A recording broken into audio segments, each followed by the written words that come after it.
मेरा तन मन प्राण सब आपके चरणों में न्यौछावर है। हे मेरी लाडली जू, मेरी ये आस पूरी कर दो कि जागृत में, स्वप्न में, सुषुप्त में एकमात्र केवल आपका ही आश्रय, आपका ही चिंतन है। अब यहां कई बार एकांतिक हृदय की बात आप सबसे कही कि भगवत प्राप्ति आश्रय से होती है। बोलो सुषुप्ति में क्या होता है? सुषुप्ति में क्या होता है? एकमात्र आश्रय होता है। मूर्छा में क्या होता है? एकमात्र आश्रय होता है। जब हम गाढ़ निद्रा में होते हैं तो जो हम सोचकर सो रहे होते हैं और जब जगते हैं तो पूरा समय उसी में माना जाता है। ध्यान रखना, ये सिद्धांत है।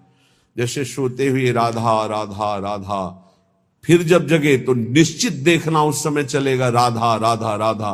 तो आपका जितना समय नींद में गया वो सब भजन माना जाएगा। निद्रा समाधि स्थिति, जो समाधिस्थ महापुरुषों को लाभ मिलता है वही भक्त को निद्रा में भी प्राप्त हो जाता है। क्यों? वो अपने इष्ट में सोता है, इष्ट में जगता है, इष्ट में विचरता है, इष्ट में व्यवहार करता है। श्रीपाद प्रबोधानंद जी महाराज कह रहे हैं, सकृदपि यदि दृष्टा हंत वृंदाटवी त्वं, सकृदपि यदि राधा कृष्ण नामाभ्यधाई, सकृदपि यदि भक्त्या सन्नतस्त्वत्प्रपन्नो, ध्रुवमः तदा मां नोपोक्षतासि।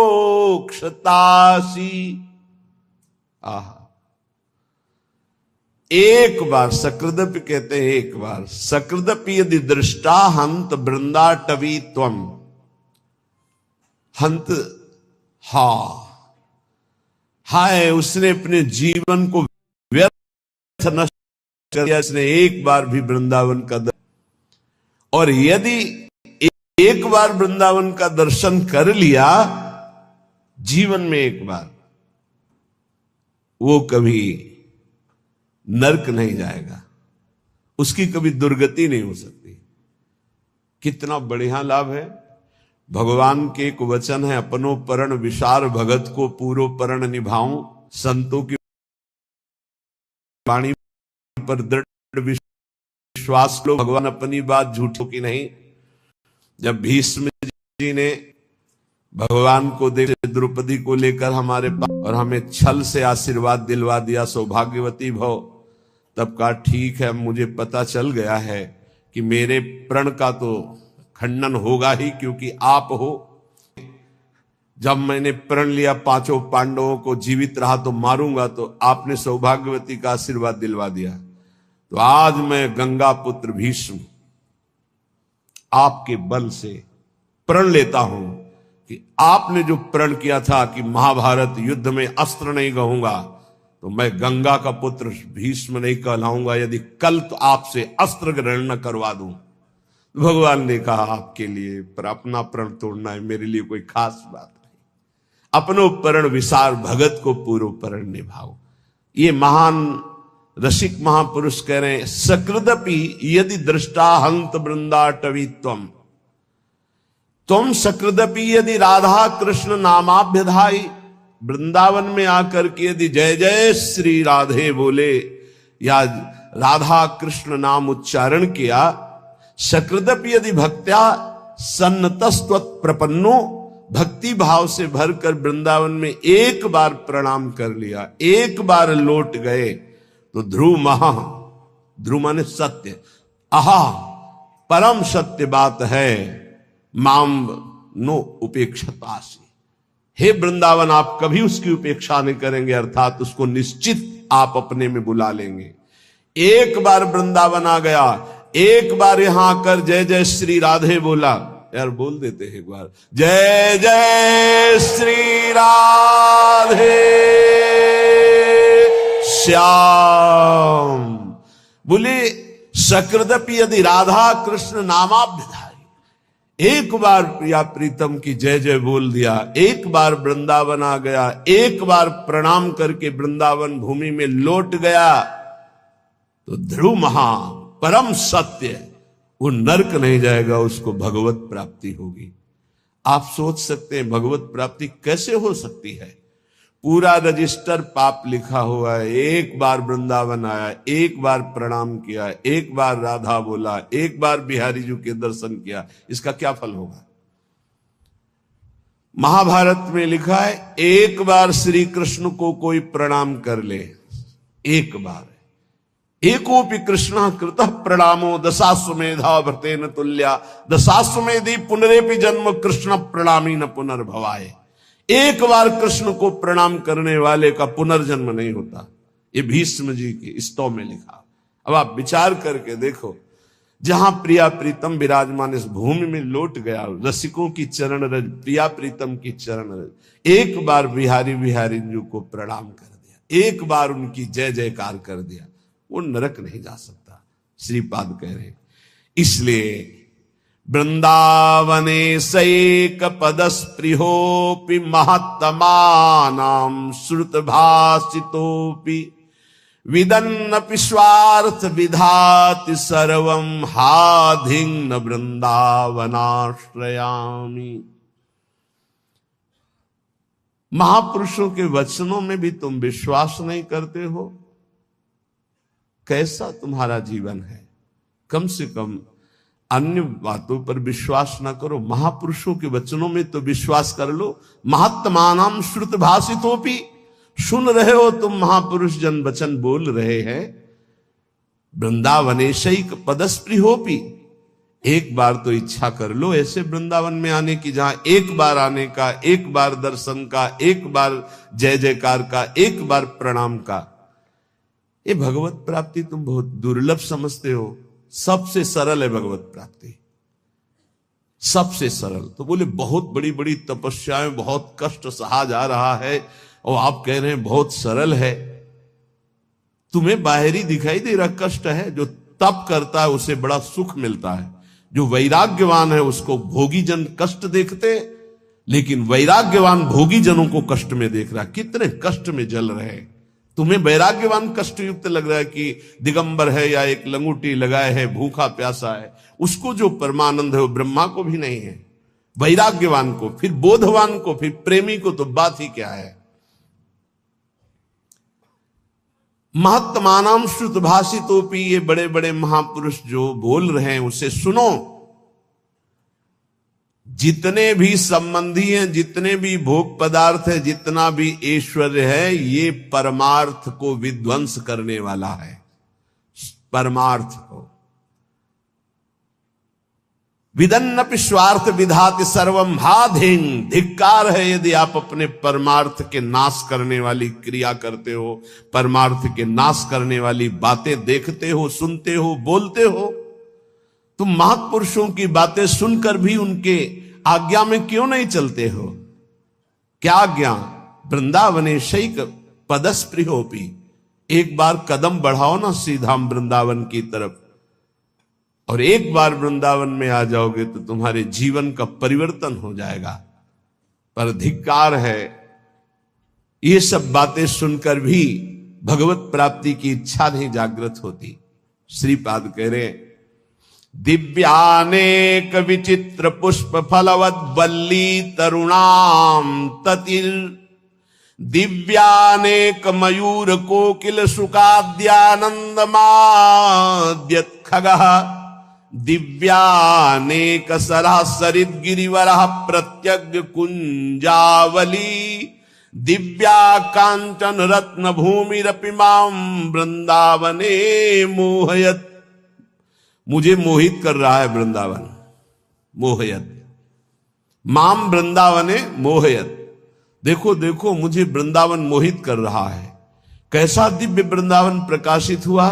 दिव्यानेक विचित्र पुष्प फलवद वल्ली तरुणाम तति, कितने सुंदर सुंदर वृक्षों में कैसी लताएं लिपटी हुई, सुंदर रंग बिरंगे फूल और इतने सुगंधित, दिव्य दिव्य अनेक विचित्र लताएं, वृक्षों का आलिंगन किए हुए दिव्य दिव्य पुष्पों के गुच्छे।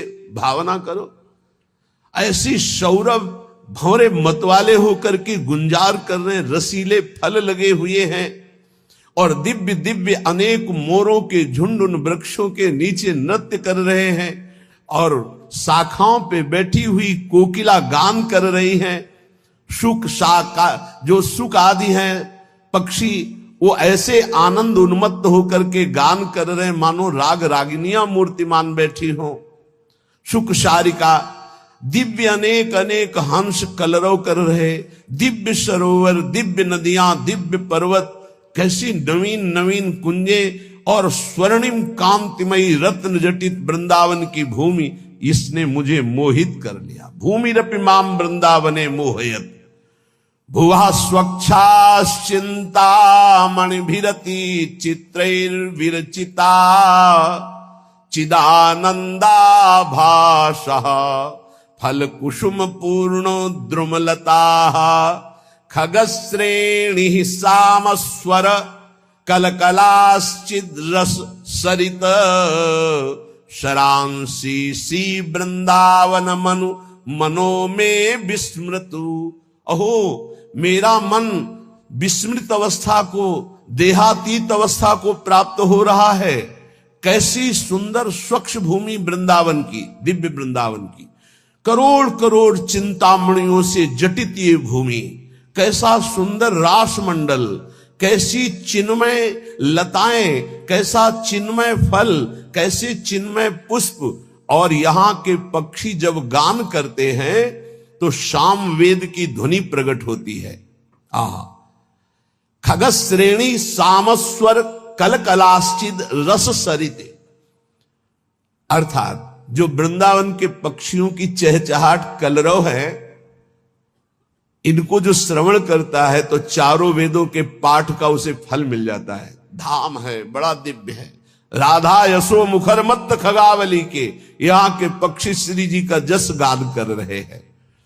और यहां के जो सरोवर हैं उनका जो जल है,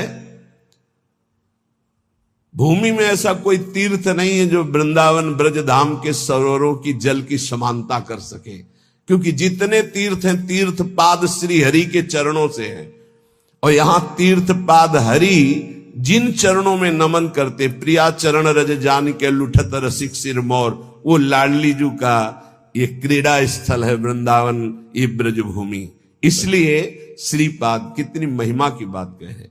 वृंदारण्ये वरम श्याम क्रमिरपि परतो नो चिदानंद देहो। मुझे वृंदावन में नाली का कीड़ा बना दिया जाए, मैं याचना करता हूं, और वृंदावन के बाहर मुझे चिदानंद देह प्राप्त नहीं चाहिए। ये जब वृंदावन की दिव्य महिमा को श्रीपाद जाने तो ये बात कही। ये कैसी कोई साधारण बात नहीं है। ये मानव देह में ऋषि स्वरूप से दिव्य वृंदावन का आनंद ले रहे हैं, तो क्या कह रहे हैं? वृंदारण्ये वरम, मैं श्रेष्ठ मानूंगा, श्याम क्रमिरपि, यदि मुझे कीड़ा बना दिया जाए नाली का, परतरो न चिदानंद देहो, अन्यत्र मुझे चिदानंद देहधारी बना दिया जाए तो मुझे नहीं चाहिए। क्या है दिव्य वृंदावन की अनुपम महामाधुरी। श्री भट्ट देवाचार्य जी कह रहे हैं, यदि वृंदावन के बाहर मुझे हरि भी मिले तो मैं आंख उठा के नहीं देखूंगा। विपिन राज सीमा के बाहर हरि हूं को न निहार, रे मन वृंदा विपिन निहार। यद्यपि मिले कोटि चिंतामणि तऊ न हाथ पसार। जय श्री भट्ट धूलि धूसर तन, यह आशा उर्धार, रे मन वृंदा विपिन निहार। ए भाई, वृंदावन के बाहर हरि भी हो तो आंख मत लड़ाना, मत आंख उठा के देखना, क्योंकि वृंदावन के बाहर होते हुए चतुर्भुज नारायण रूप हो गए। यही ब्रह्महृद क्रूर घाट से बाहर होते ही प्रभु का स्वरूप, चतुर्भुज स्वरूप भगवान का अद्भुत वैभव प्रकाशित हो गया। क्योंकि वहीं देखा अक्रूर जी ने कि अनंत शेष सैया पर शयन करने वाले चतुर्भुज नारायण वही शेष जी बलराम और वही भगवान नारायण हरि रूप। तो हमारे जो द्विज मुरली मनोहर वृंदावन विहारी नवनिवृत्त निकुंज से पधारे वो यही हैं, कभी एक कदम भी बाहर नहीं गए। वृंदावन परित्यज्य पाद में कम न गच्छति, ये एकांतिक रहस्य भगवान का प्रेमी जनों के सिवा और कोई नहीं जानता। भगवत रसिक रसिक की बातें रसिक बिना को समझ सके ना। श्रीपाद कह रहे हैं, जहां श्री भट्ट देवाचार्य जी कह रहे धूल धूसर तन, बस ये सबसे बड़ी उपलब्धि है। वृंदावन की रज शरीर में लगी हो और प्राण छूट रहे हो राधा राधा राधा, तो वो बात बनेगी जो बड़े बड़े योग साधना से नहीं बनती। इसीलिए कह रहे आंख उठा के बाहर मत देखो, धैर्य पूर्वक समय काट लो, इसी रज में प्राण त्याग दो।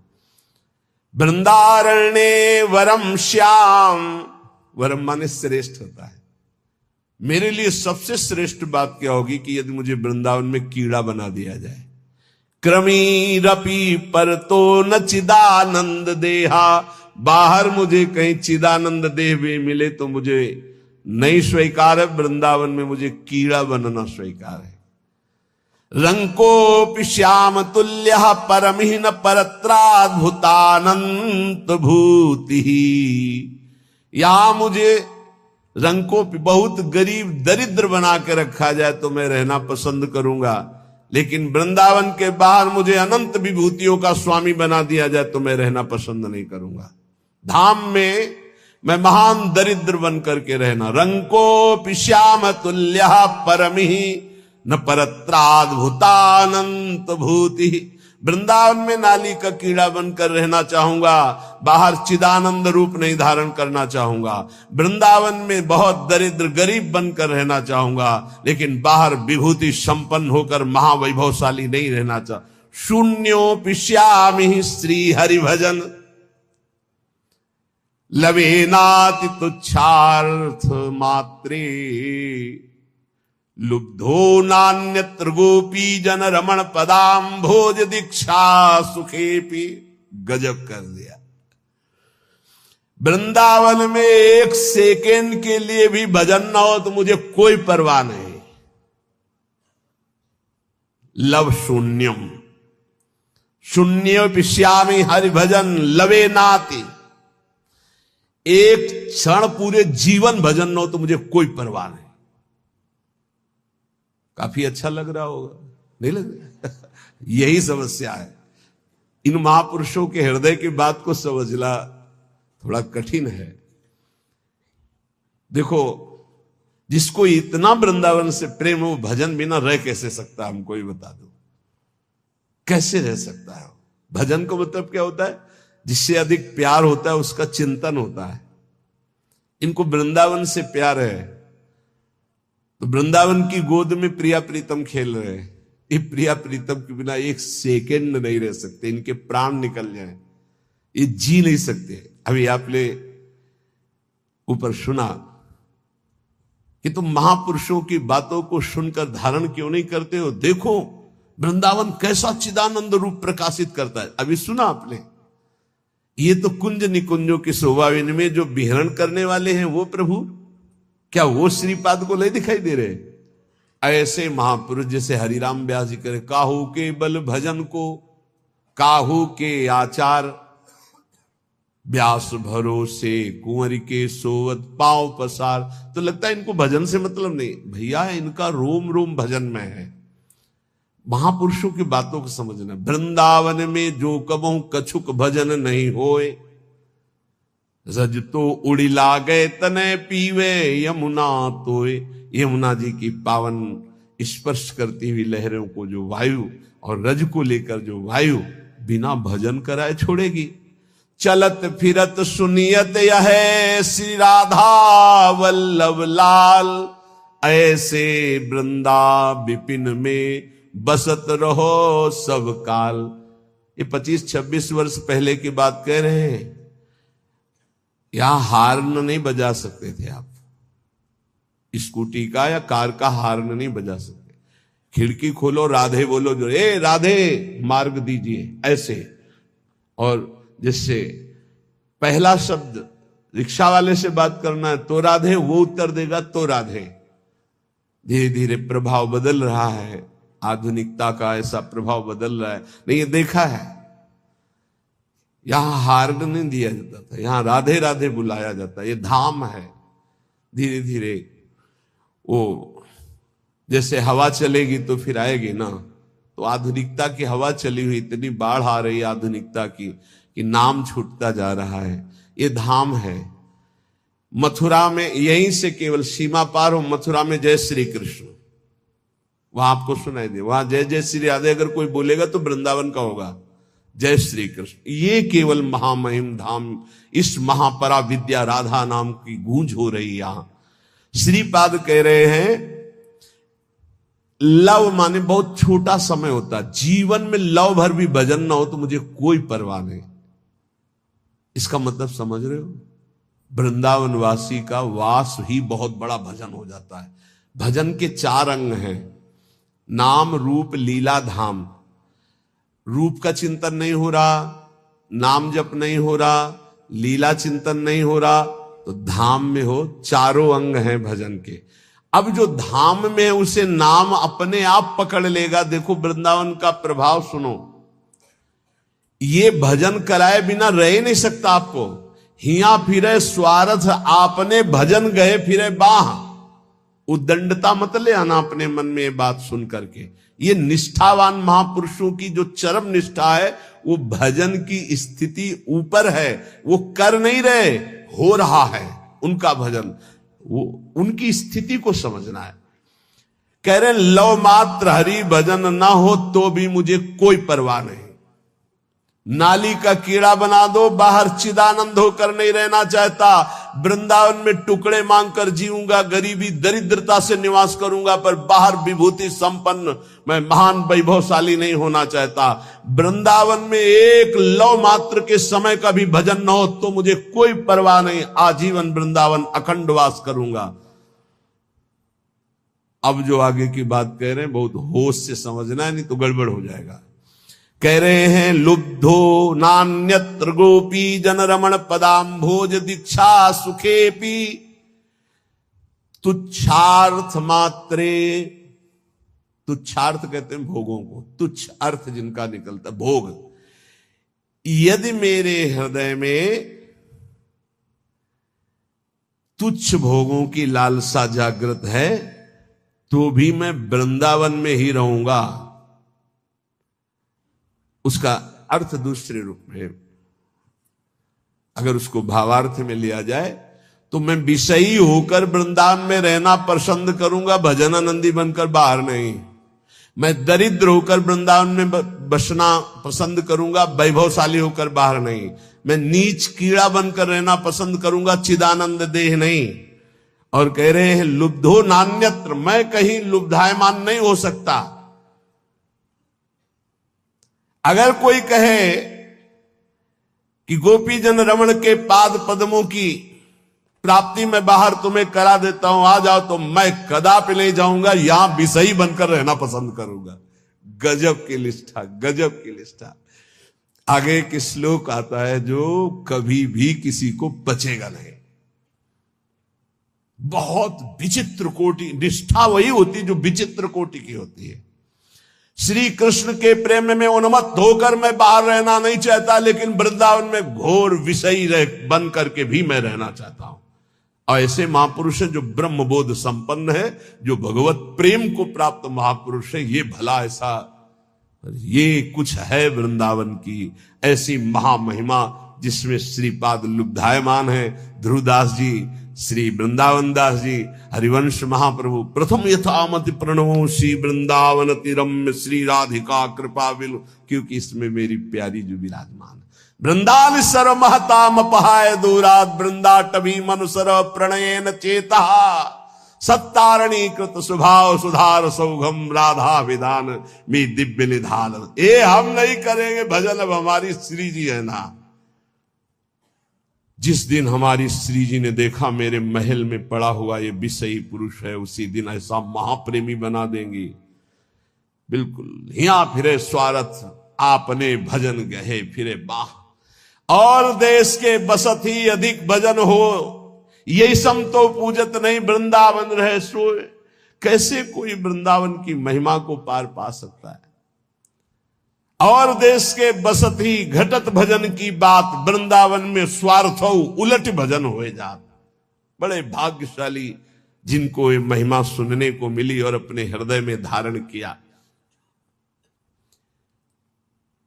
अगणित रवि कोटि प्रस्फुरत दिव्य भाति, सकृदपि हृदय भातई शीतलानंद वृष्ट्या, प्रशमित भवतापैर दुर्लभार्थान दुहदद्भिः, परम रुचिर हई मां संख्य वृक्षई परितम।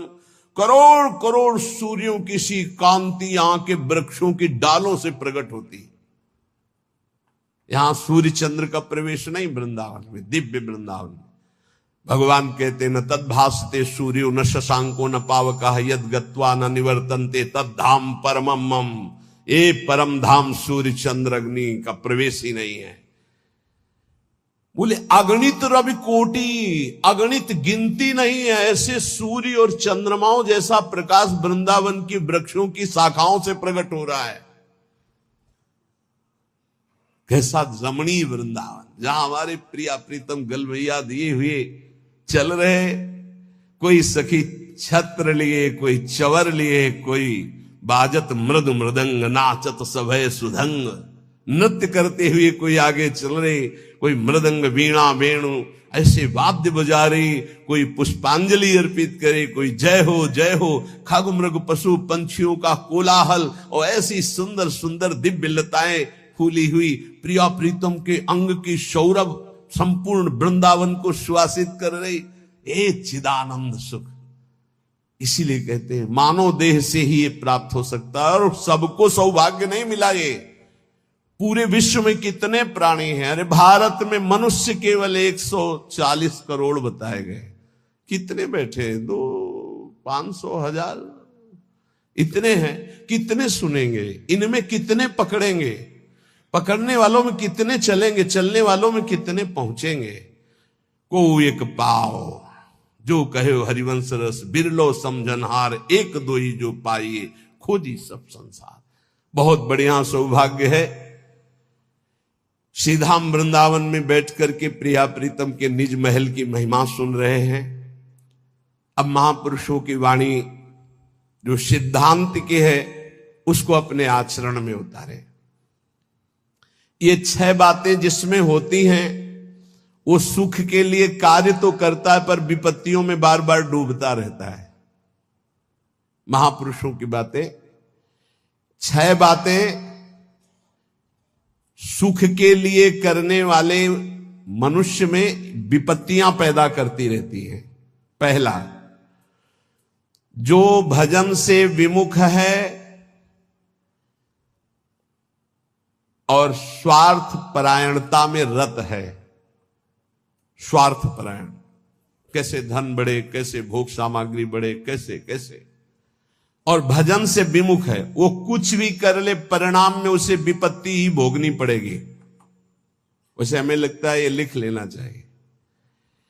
बिना भजन के कुछ भी कर लो, परिणाम में आपको विपत्ति भोगनी पड़ेगी। हनुमान जी महाराज कहे, हनुमंत विपत्ति प्रभु सोई, जब तो सुमिरन भजन न होई। चाहे कुछ भी हो, नौकरी कर रहे हो, किसानी कर रहे हो, गृहस्थी, कुछ भी हो, नाम जप जरूर करो, तुम्हें विपत्तियों से बचा लेगा नाम जप। दूसरा, जो शरीर में शैतान वास करते हैं, उन शैतानों को जो अपने अधिकार में नहीं लिया उसको विपत्ति प्राप्त होती। शैतान काम, क्रोध, लोभ, मोह, मद, मत्सर, ये दुराचार कराने वाले शैतानों को जो अपने अधिकार में नहीं ले लेता, उनके अधिकार में समर्पित हो जाता है, उसको विपत्ति पे विपत्ति भोगनी पड़ती है। पहला, जो नाम जप ना करके केवल स्वार्थ के कार्यों में रत रहता है, कुछ भी कर ले विपत्ति भोगनी पड़ेगी। दूसरा, जो अपने शरीर को ये अंदर बैठे हुए शैतानों के हवाले समर्पित कर देता है, उनकी गुलामी स्वीकार कर लेता है, काम, क्रोध, लोभ, मोह, मद, मत्सर इनको शासन में नहीं लेता, उसको जीवन भर विपत्ति भोगनी पड़ेगी, शारीरिक, मानसिक, लौकिक, पारलौकिक। तीसरा, जो मृत्यु की तैयारी नहीं करता उसे विपत्ति ही विपत्ति भोगनी पड़ेगी। मृत्यु की तैयारी कई बार चर्चा हो चुकी है। मृत्यु की तैयारी, यहां जीने की आशा में सब लगे हुए हैं, लेकिन मृत्यु की तैयारी कौन कर रहा है? वही जो गुरु कृपा पात्र है, वो मृत्यु की तैयारी कर रहा है। नहीं, सब बैंक बैलेंस की तैयारी कर रहे हैं, सब नाना प्रकार के भोग इकट्ठे करने की तैयारी कर रहे हैं। तुम्हारे बाप बाबा तुम्हें इतना कमा के नहीं देंगे कि तुम बैठे बैठे खाओ, तो तुम कमा के जब इतना जाओगे ना, तो ये बैठे बैठे इतना उपद्रव करेंगे कि जेल जाएंगे, नरक वाले काम करेंगे। नहीं, ये सुधरेंगे। ये सुधरेंगे तब जब इनको ठोकरें लगेंगी और स्वयं में ये तैयार होंगे, तब ये लोक परलोक संभाल लेंगे। ये भोग सामग्री से सुधरने वाले नहीं।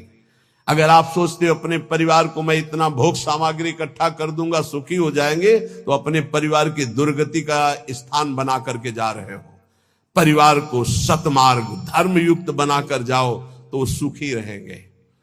अधर्म से कमाए हुए धन से परिवार को सुखी करने की चेष्टा करने वाला हर समय विपत्ति में ही फंसा रहेगा। समय आने पर मृत्यु की तैयारी न करने वाला विपत्ति में फंसता है। चौथा है जो दूसरे के रिझाने में पूरा जीवन बर्बाद कर देता है। दूसरे के रिझाने, ईश्वर से विमुख होकर दूसरों को संतुष्ट करने में पूरा जीवन व्यतीत कर देता है, उसको विपत्ति भोगनी पड़ती है। पांचवा, जो सतोगुणी भोजन, सतोगुणी वार्ता, सतोगुणी कार्यों को छोड़कर राजसिक और तामसिक भोजन कर, मेरा तन मन प्राण सब आपके चरणों में न्यौछावर है। हे मेरी लाडली जू, मेरी ये आस पूरी कर दो कि जागृत में, स्वप्न में, सुषुप्त में एकमात्र केवल आपका ही आश्रय, आपका ही चिंतन है। अब यहां कई बार एकांतिक हृदय की बात आप सबसे कही कि भगवत प्राप्ति आश्रय से होती है। बोलो सुषुप्ति में क्या होता है? सुषुप्ति में क्या होता है? एकमात्र आश्रय होता है। मूर्छा में क्या होता है? एकमात्र आश्रय होता है। जब हम गाढ़ निद्रा में होते हैं तो जो हम सोचकर सो रहे होते हैं, और जब जगते हैं तो पूरा समय उसी में माना जाता है। ध्यान रखना, ये सिद्धांत है। जैसे सोते हुए राधा राधा राधा, फिर जब जगे तो निश्चित देखना उस समय चलेगा राधा राधा राधा। तो आपका जितना समय नींद में गया वो सब भजन माना जाएगा। निद्रा समाधि स्थिति, जो समाधिस्थ महापुरुषों को लाभ मिलता है, वही भक्त को निद्रा में भी प्राप्त हो जाता है। क्यों? वो अपने इष्ट में सोता है, इष्ट में जगता है, इष्ट में विचरता है, इष्ट में व्यवहार करता है। श्रीपाद प्रबोधानंद जी महाराज कह रहे हैं, सकृदपि यदि दृष्टा हंत वृंदाटवी त्वं, सकृदपि यदि राधा कृष्ण नामाभ्यधाई, सकृदपि यदि भक्त्या सन्नतस्त्वत् प्रपन्नो, ध्रुवमः तदा मां नोपोक्षतासि। आहा, एक बार सकृदपि कहते हैं, एक बार सकृदपि यदि दृष्टा हंत वृंदाटवी त्वं, हंत हाय उसने अपने जीवन को व्यर्थ नष्ट कर दिया जिसने एक बार भी वृंदावन का दर्शन नहीं किया। और यदि एक बार वृंदावन का दर्शन कर लिया जीवन में एक बार, वो कभी नरक नहीं जाएगा, उसकी कभी दुर्गति नहीं हो सकती। कितना बढ़िया लाभ है। भगवान के एक वचन है, अपनो परण विशार भगत को पूरो परण निभाऊं। संतों की वाणी पर दृढ़ विश्वास कर लो, भगवान अपनी बात झूठी कर सकते, संतों की नहीं। जब भीष्म जी ने भगवान को देखा, दासी रूप से द्रौपदी को लेकर हमारे पास आए और हमें छल से आशीर्वाद दिलवा दिया, सौभाग्यवती भव, तब कहा ठीक है, मुझे पता चल गया है कि मेरे प्रण का तो खंडन होगा ही, क्योंकि आप हो, आपने जब मैंने प्रण लिया पांचों पांडवों को जीवित रहा तो मारूंगा, तो आपने सौभाग्यवती का आशीर्वाद दिलवा दिया। तो आज मैं गंगा पुत्र भीष्म आपके बल से प्रण लेता हूं कि आपने जो प्रण किया था कि महाभारत युद्ध में अस्त्र नहीं कहूंगा, तो मैं गंगा का पुत्र भीष्म नहीं कहलाऊंगा यदि कल तो आपसे अस्त्र ग्रहण न करवा दूं। भगवान ने कहा आपके लिए, पर अपना प्रण तोड़ना है मेरे लिए कोई खास बात नहीं। अपनो प्रण विसार भगत को पूर्व प्रण निभाओ। ये महान रसिक महापुरुष कह रहे हैं, सकृदपि यदि दृष्टा हंत वृंदाटवी तुम सकृदपि यदि राधा कृष्ण नामाभ्यधाई, वृंदावन में आकर के यदि जय जय श्री राधे बोले या राधा कृष्ण नाम उच्चारण किया, सकृदपि यदि भक्त्या सन्नतस्त्वत् प्रपन्नो, भक्ति भाव से भरकर वृंदावन में एक बार प्रणाम कर लिया, एक बार लौट गए, तो ध्रुव माने सत्य, आहा परम सत्य बात है, माम नो उपेक्षतासी। हे वृंदावन, आप कभी उसकी उपेक्षा नहीं करेंगे, अर्थात उसको निश्चित आप अपने में बुला लेंगे। एक बार वृंदावन आ गया, एक बार यहां आकर जय जय श्री राधे बोला, यार बोल देते हैं एक बार, जय जय श्री राधे श्याम बोले।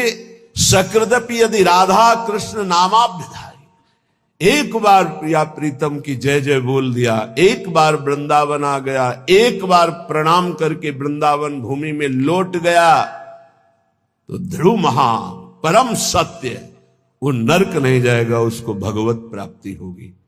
आप सोच सकते हैं भगवत प्राप्ति कैसे हो सकती है? पूरा रजिस्टर पाप लिखा हुआ है, एक बार वृंदावन आया, एक बार प्रणाम किया, एक बार राधा बोला, एक बार बिहारी जी के दर्शन किया, इसका क्या फल होगा? महाभारत में लिखा है, एक बार श्री कृष्ण को कोई प्रणाम कर ले, एक बार, एकोपि कृष्ण कृतः प्रणामो दशाश्वमेधा व्रतेन तुल्या, दशाश्वमेधि पुनरेपि जन्म कृष्ण प्रणामी न पुनर्भवाए। एक बार कृष्ण को प्रणाम करने वाले का पुनर्जन्म नहीं होता, ये भीष्म जी की स्तव में लिखा। अब आप विचार करके देखो, जहां प्रिया प्रीतम विराजमान इस भूमि में लौट गया, रसिकों की चरण रज, प्रिया प्रीतम की चरण रज, एक बार बिहारी जी को प्रणाम कर दिया, एक बार उनकी जय जयकार कर दिया, वो नरक नहीं जा सकता, श्रीपाद कह रहे हैं। इसलिए वृंदावने सैक पदस्पृहोपि महत्तमानां श्रुत भाषितोपि विदन्नपि स्वार्थ विधाति सर्वं हाधिं न वृंदावनाश्रयामि।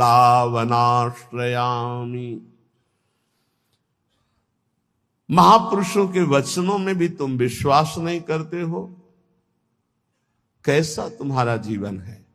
कम से कम अन्य बातों पर विश्वास ना करो, महापुरुषों के वचनों में तो विश्वास कर लो। महात्मानां श्रुत भाषितोपि, सुन रहे हो तुम, महापुरुष जन वचन बोल रहे हैं।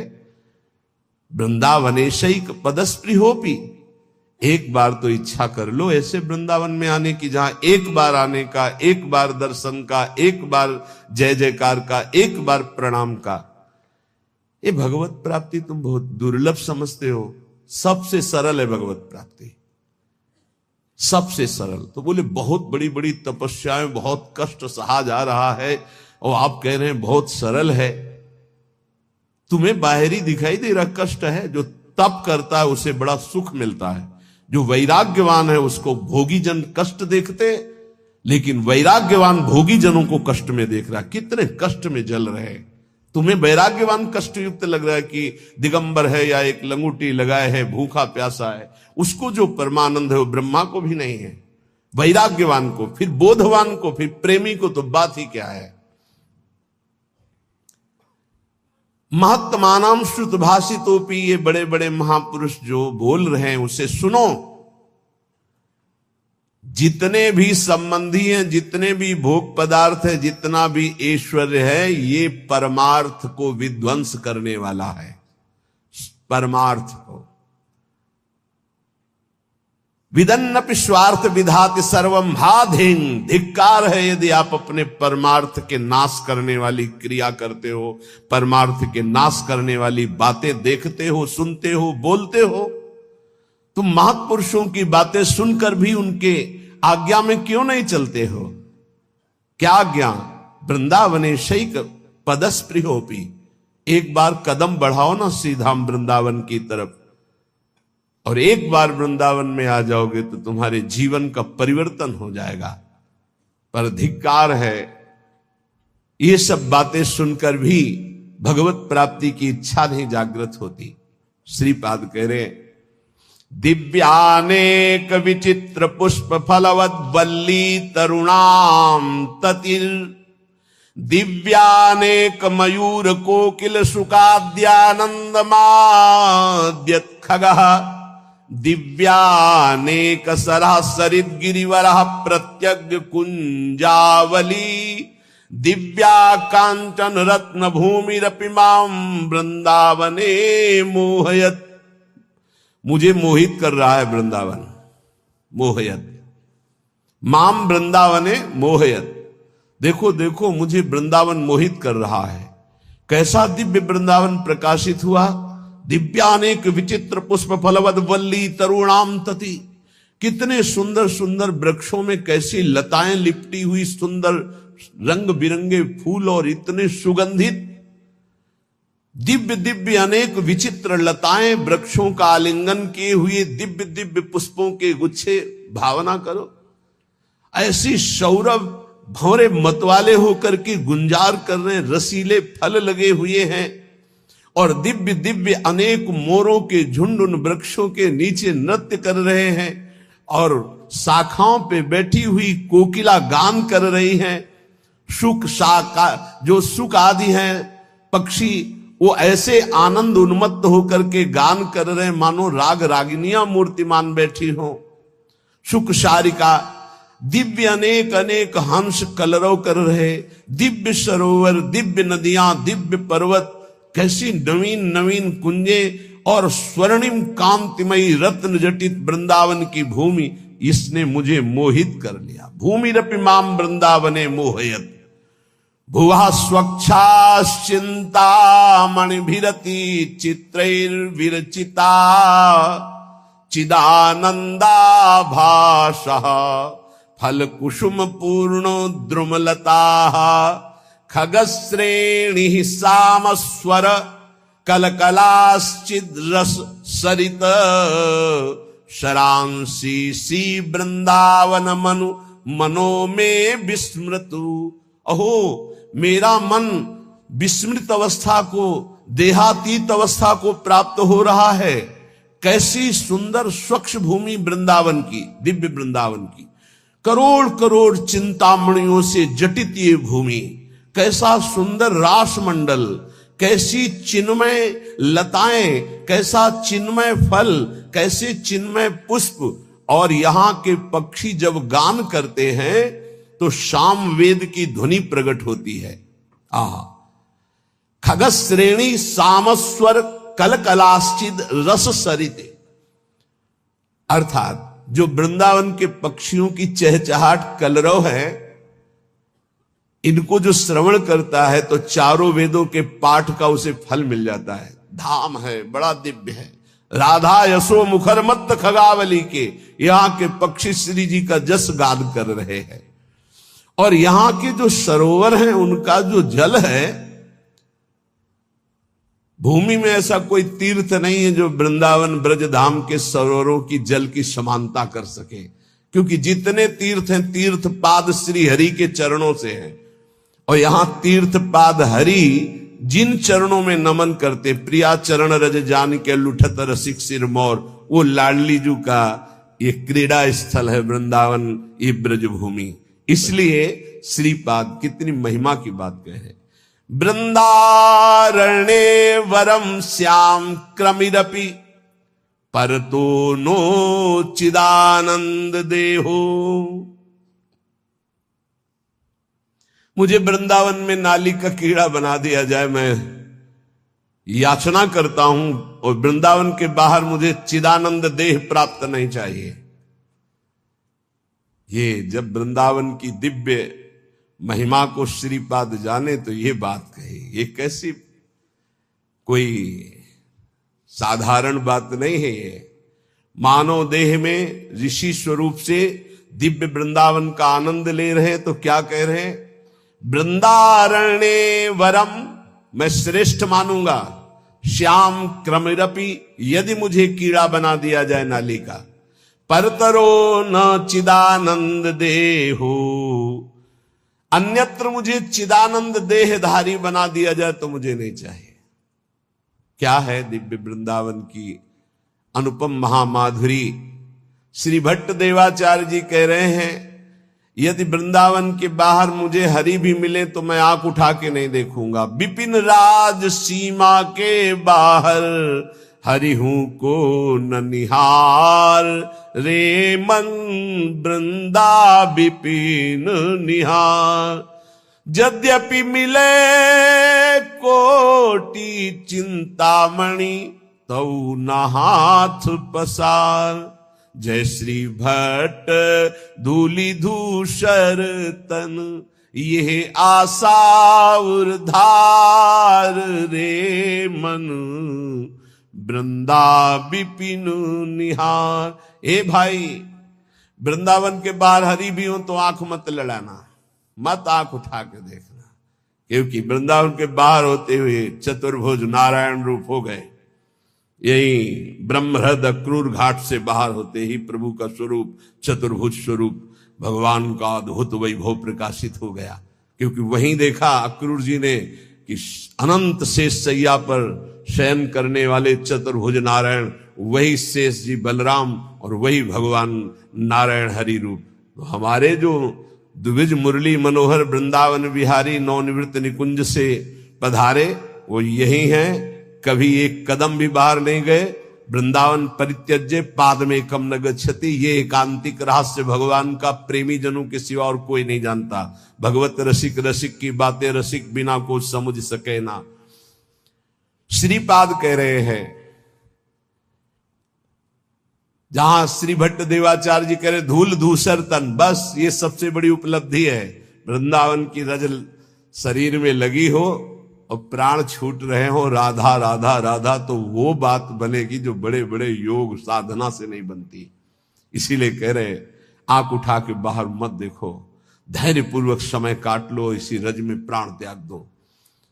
वृंदारण्य वरम श्याम, वरम माने श्रेष्ठ होता है।